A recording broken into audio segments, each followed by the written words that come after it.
Nattika MLA Gita Gopi, Gopakumar. അടുത്തത് BB Gopakumar. ഇപ്പോൾ ഈ നിയമസഭയിൽ തെരഞ്ഞെടുക്കപ്പെട്ട 3 BJP MLA-മാരിൽ ആദ്യം സത്യപ്രതിജ്ഞ ചെയ്യാനെത്തുന്നത് BB ഗോപകുമാർ, ചാത്തന്നൂരിന്റെ നായകൻ. ചാത്തന്നൂർ MLA മൂന്നാം ഊഴത്തിൽ MLA ആയി തെരഞ്ഞെടുക്കപ്പെട്ടത് 4398 വോട്ടിന്റെ ഭൂരിപക്ഷത്തിലാണ്. അഡ്വക്കേറ്റ് R രാജേന്ദ്രനെ ചാത്തന്നൂർ പോലെയൊരു മണ്ഡലത്തിൽ പരാജയപ്പെടുത്തിയാണ് അധ്യാപകനായി വിരമിച്ച് അതിനുശേഷം മണ്ഡലത്തിൽ സജീവമായിരുന്നു. ചാത്തന്നൂർ മണ്ഡലത്തിന്റെ മുക്കിലും മൂലയിലും ഗോപകുമാർ മാഷിനെ അറിയാമായിരുന്നു. BJP സംസ്ഥാന വൈസ് പ്രസിഡന്റ് ആയിരുന്നു. SNDP യോഗം ചാത്തന്നൂർ യൂണിയൻ പ്രസിഡന്റ് ആയിരുന്നു. കൊല്ലം ജില്ലയിലെ ആദ്യ BJP MLA ആണ്. ഇന്ന് സത്യപ്രതിജ്ഞ ചെയ്യുന്ന 16ാം BJP MLA. നിയമസഭയിലെ ഒരംഗമായി തിരഞ്ഞെടുക്കപ്പെട്ടിരിക്കുന്നതിനാൽ നിയമം വഴി സ്ഥാപിതമായ ഭാരതത്തിന്റെ ഭരണഘടനയോട് ഞാൻ നിർവ്യാജമായ വിശ്വസ്തയും കൂറും പുലർത്തുമെന്നും ഞാൻ ഭാരതത്തിന്റെ പരമാധികാരവും അഖണ്ഡതയും നിലനിർത്തുമെന്നും ഞാൻ ഏറ്റെടുക്കാൻ പോകുന്ന കർത്തവ്യം ഞാൻ വിശ്വസ്തയോടുകൂടി നിർവഹിക്കുമെന്നും ദൈവത്തിന്റെ നാമത്തിൽ സത്യം ചെയ്യുന്നു. ചാത്തന്നൂർ MLA ആയ ഗോപകുമാർ മാഷാണ് ഇപ്പോൾ സത്യപ്രതിജ്ഞ ചെയ്തിരിക്കുന്നത്. 4398 വോട്ടിന്റെ ഭൂരിപക്ഷത്തിൽ അഡ്വക്കേറ്റ് R രാജേന്ദ്രനെ തോൽപ്പിച്ചു. മുൻ അധ്യാപകനായിരുന്നു. ചാത്തന്നൂർ മണ്ഡലത്തിന്റെ മുക്കിലും മൂലയിലും ഏറ്റവും ജനകീയനായിരുന്നു BB ഗോപകുമാർ. BB ഗോപകുമാർ BJPയുടെ മുഖമാണ്, BJPയുടെ ശബ്ദമാണ്. ഇനി നിയമസഭയിൽ ചാത്തന്നൂരിന്റെ ശബ്ദമായി, BJPയുടെ ശബ്ദമായി BB ഗോപകുമാറും ഉണ്ടാവും.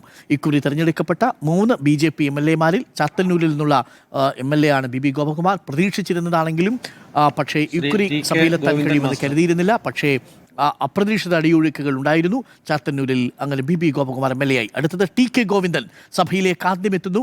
CPM ക്യാമ്പിനെ സംബന്ധിച്ചും ഒരു ഞെട്ടലുളവാക്കിയ വിജയമായിരുന്നു TK ഗോവിന്ദൻ്റേത്.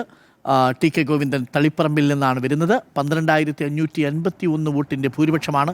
PK ശ്യാമളയെ, MV ഗോവിന്ദൻ മാഷിൻ്റെ ഭാര്യയായ PK ശ്യാമളയെ പരാജയപ്പെടുത്തിയാണ് TK ഗോവിന്ദൻ എത്തുന്നത്. CPM വിമതനായിരുന്നു.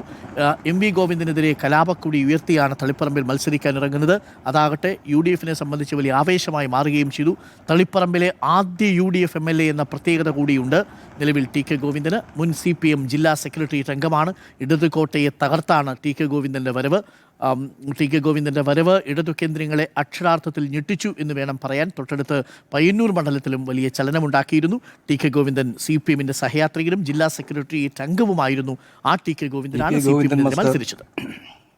TK ഗോവിന്ദൻ മാസ്റ്റർ എന്ന ഞാൻ നിയമസഭയിലെ ഒരംഗമായി തിരഞ്ഞെടുക്കപ്പെട്ടതിനാൽ നിയമം വഴി സ്ഥാപിതമായ ഭാരതത്തിന്റെ ഭരണഘടനയോട് ഞാൻ നിർവ്യാജമായ വിശ്വസ്തയും കൂറും പുലർത്തുമെന്നും ഞാൻ ഭാരതത്തിന്റെ പരമാധികാരവും അഖണ്ഡതയും നിലനിർത്തുമെന്നും ഞാൻ ഏറ്റെടുക്കുവാൻ പോകുന്ന കർത്തവ്യം ഞാൻ വിശ്വസ്തയോടെ നിർവഹിക്കുമെന്നും സഗൗരവം പ്രതിജ്ഞ ചെയ്യുന്നു. TK ഗോവിന്ദനും സഗൗരവ പ്രതിജ്ഞയാണ് എടുത്തിരിക്കുന്നത്. ദൈവനാമത്തിലല്ല പ്രതിജ്ഞ എന്നുള്ളതും ശ്രദ്ധിക്കണം. അഫർമേഷനാണ്, സഗൗരവം പ്രതിജ്ഞയാണ്, അഥവാ ശപഥമാണ് TK ഗോവിന്ദൻ എടുത്തിരിക്കുന്നത്. കമ്മ്യൂണിസ്റ്റ് സഹയാത്രികൻ തന്നെയാണ്. CPM-ന്റെ ജില്ലാ സെക്രട്ടേറിയറ്റ് അംഗം, കണ്ണൂരിലെ ഏറ്റവും തലമുതിർന്ന നേതാക്കളിൽ ഒരാളാണ് TK ഗോവിന്ദൻ. ഇക്കുറി PK ശ്യാമളയ്ക്ക് സീറ്റ് കൊടുത്തതുമായി ബന്ധപ്പെട്ടുണ്ടായ വിവാദം TK ഗോവിന്ദനെ CPM-ൽ നിന്ന് പുറത്തെത്തിച്ചു. ഒടുവിൽ സ്വതന്ത്രനായി മത്സരിക്കാൻ തീരുമാനിച്ചു. UDF പിന്തുണ നൽകി. 12551 വോട്ടിന്റെ ഭൂരിപക്ഷത്തിൽ PK ശ്യാമളയെ തന്നെ പരാജയപ്പെടുത്തി എത്തുകയായിരുന്നു. MV ഗോവിന്ദനെതിരെ ഉയർത്തിയ കലാപക്കൊടി ഇപ്പോഴും പാർട്ടി ഫോറങ്ങളിൽ ചർച്ചയാണ്. അടുത്തത് കാഞ്ഞങ്ങാട് നിന്നും വരുന്നു ഗോവിന്ദൻ പള്ളിക്കാപ്പിൽ. ഗോവിന്ദൻ പള്ളിക്കാപ്പിൽ കാഞ്ഞങ്ങാട് നിന്നും എത്തുന്ന MLA ആണ്. 15316 വോട്ടിൻ്റെ ഭൂരിപക്ഷത്തിലാണ് ഷൈജി ഒറ്റപ്പാലത്തിനെ തോൽപ്പിച്ചത്. കോട്ടകൾ ആണ്. 15316 വോട്ടിൻ്റെ ഭൂരിപക്ഷമാണ് ഗോവിന്ദൻ പള്ളിക്കാപ്പിൽ നേടിയത്. ഷൈജി ഒറ്റപ്പാലത്തെയാണ് തോൽപ്പിച്ചത്. നിയമസഭയിലെ ഒരംഗമായി തിരഞ്ഞെടുക്കപ്പെട്ടിരിക്കുന്നതാണ്.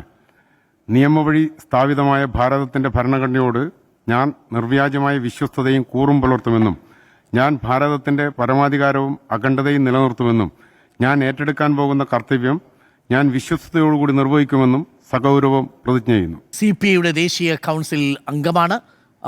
ചന്ദ്രശേഖരൻ്റെ പിൻഗാമിയായി കാഞ്ഞങ്ങാട് നിന്ന് വരുന്നു. നിയമത്തിൽ ബിരുദം നേടിയിട്ടുണ്ട്. അഭിഭാഷകനിൽ നിന്ന് രാഷ്ട്രീയക്കാരനായി ഗോവിന്ദൻ പള്ളിക്കാപ്പിൽ ഇന്നിതാ ആദ്യമായി സത്യപ്രതിജ്ഞ ചെയ്തിരിക്കുന്നു. ഗോവിന്ദൻ പള്ളിക്കാപ്പിൽ കാഞ്ഞങ്ങാട് MLA ആണ്. പുതുമുഖമാണ്. സഭയിൽ ഇതാദ്യമാണ്. CPI-യുടെ ദേശീയ കൗൺസിൽ അംഗം കൂടിയാണ് ഗോവിന്ദൻ പള്ളിക്കാപ്പിൽ. ചന്ദ്രശേഖരൻ്റെ പാത പിന്തുടർന്നു വരുന്ന CPI നേതാവാണ് ഗോവിന്ദൻ പള്ളിക്കാപ്പിൽ.